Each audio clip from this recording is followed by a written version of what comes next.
బయ్యన్నగూడెం గ్రామం. సాధారణంగా చూస్తే ఇది కూడా మరో పల్లెలాగే కనిపిస్తుంది. కానీ ఈ గ్రామం ఇప్పుడు మానవత్వానికి చిరునామాగా మారింది. సింగంశెట్టి అంజి, కృష్ణకుమారి నిరుపేద దంపతులకు ఒక్కగానొక్క కుమారుడు 11 ఏళ్ల మణికంఠ. అందరిలాగే ఆనందంగా ఉన్న ఆ బాలుడి జీవితాన్ని ఒక్కసారిగా ఒక వ్యాధి చీకట్లోకి నెట్టింది. డాక్టర్లు మణికంఠకు ప్రాణాంతకరమైన తలసేమియా వ్యాధి ఉన్నట్టు నిర్ధారించారు. వైద్యం చేయాలంటే సుమారు 22 లక్షల రూపాయలు ఖర్చవుతుందని చెప్పారు. ఆ మాట విన్న క్షణం నుంచి ఆ తల్లిదండ్రుల కాళ్ల కింద నేల జారిపోయింది. రోజుకు పని దొరికితేనే పొట్ట నింపుకునే కుటుంబానికి లక్షలు కాదు, వేల రూపాయలే పెద్ద విషయం. అలాంటిది 22 లక్షలు ఎలా తెస్తాం? కొడుకుని కాపాడలేమేమో అన్న భయంతో తల్లిదండ్రులు కన్నీళ్లు పెట్టుకున్నారు. కానీ విషయం తెలుసుకున్న గ్రామస్తులు బాలుడు మణికంఠకు వచ్చిన కష్టాన్ని చూసి చలించిపోయారు.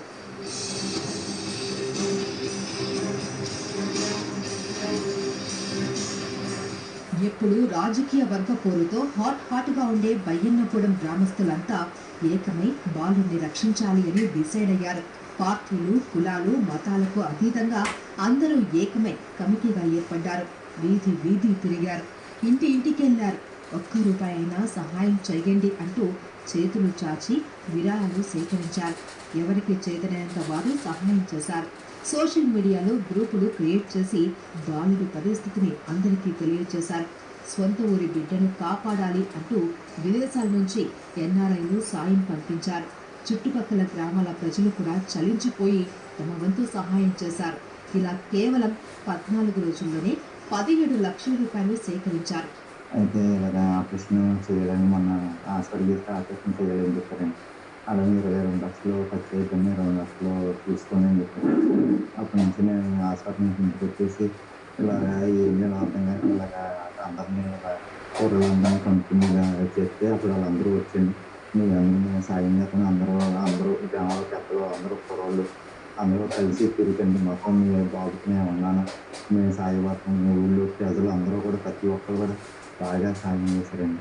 వెంకటరాజు గారు కూడా బాగా సాయం చేశారండి. మీ బాబుకి ఏ భయం లేదు, మేమందరూ ఉంటామని చెప్పేసి అన్నారండి.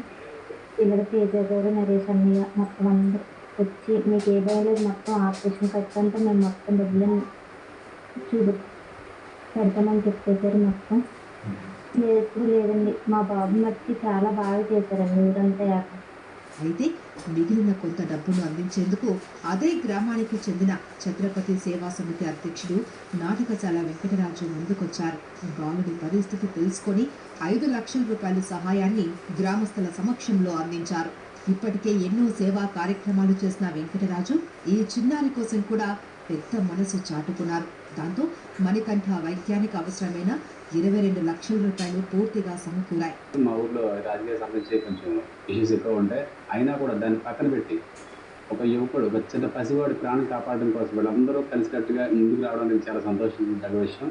ఒక అన్నదానానికి నిధులు సమీకరించే స్థాయి నుంచి ఒక ప్రాణదానానికి నిధులు సమీకరించే స్థాయికి వెళ్ళడం మా ఊరికి నేను చాలా గర్వంగా చెప్పుకున్నాను, మా ఊరి పేరుని ఆ రకంగా. సమస్య వచ్చినప్పుడు ప్రభుత్వం వస్తుందా, రాజకీయ నాయకులు సహాయం చేస్తారా అని ఎదురు చూడకుండా మన సమస్యను మనమే పరిష్కరించుకోవాలి అని బయ్యన్నగూడెం గ్రామం ఆలోచించింది.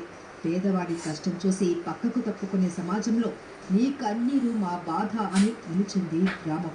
బాలుడిని ప్రాణాంతకర వ్యాధి నుంచి కాపాడడంలో తామంతా సమిష్టిగా కృషి చేయడంతో ఫలితం సాధించాము అని, ఇక నుండి తమ గ్రామంలో ఎవరికి ఎలాంటి కష్టం వచ్చినా మేమంతా ఒకటే, ప్రతి ఒక్కరి కష్టాన్ని తీర్చే విధంగా ముందుకు సాగుతాము అంటున్నారు గ్రామస్తులు. ఈ దాతలు ఇంతమంది స్పందించి నా ప్రతి ఒక్క దాతకు కూడా నేను ధన్యవాదాలు తెలియజేసుకుంటూ, మనందరూ ఆశీస్సులు, ఆ భగవంతుడి ఆశీస్సులతో, ఆ మణికంఠతో మొదలైనటువంటి ఈ యొక్క ఐకమత్యం అనేది ఇది కేవలం ఆరంభం మాత్రమే మేము భావిస్తాం. ఎన్నో మంచి కార్యక్రమాలు మా గ్రామాన్ని స్ఫూర్తిగా తీసుకున్నాయి. ఎందుకంటే రాజకీయాలు అనేవి ఆ ఎలక్షన్ 4 రోజులే ఉండాలి, తర్వాత గ్రామంలో ఎవరికైనా ఇబ్బంది వచ్చినప్పుడు అందరూ కలిసిపోవాలి. ఇది చాలా స్ఫూర్తిదాయకమైన విషయం. అన్ని పార్టీలు కలిసి చేయడం అనేది, ఏదైనా ప్రాబ్లం ఉంది అన్నదంటే అందరం కలిస్తే చాలా ఈజీ. ఎందుకంటే ఇప్పుడు నర్సాల వెంకటరాజు గారు ఉన్నారు, 5 లక్షల రూపాయలు ఇచ్చారు. అలాగా ఆయన ఎన్నో చేయాలన్నానంటే ఇబ్బంది, కాకపోతే అందరూ చేయగలిగితే కనుక 5 లక్షలు, 1,00,000 ఇస్తారు, అలాగే 100 మందికి ఇస్తారు.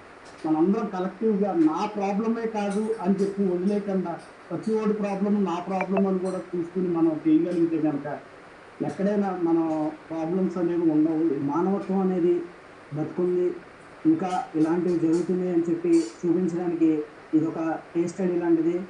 ఒక బయలుగురులో ఒక తాపీ పని చేసుకునే ఒక చిన్న స్థాయి వ్యక్తికి ఒక కష్టం వస్తే గ్రామంలోని యువత, పెద్దలు, పార్టీలకు అతీతంగా అందరూ కలిసి రావడం అనేది సేవమణికంట ముందు, సేవమణికంట తర్వాత అనే స్థాయిలో ఈ కార్యక్రమం నిర్వహించాం.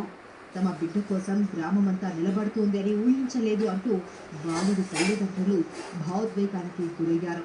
తమ బిడ్డ ప్రాణం కోసం చేయి అందించిన ప్రతి ఒక్కరికి జీవితాంతం రుణపడి ఉంటామని చెబుతున్నారు.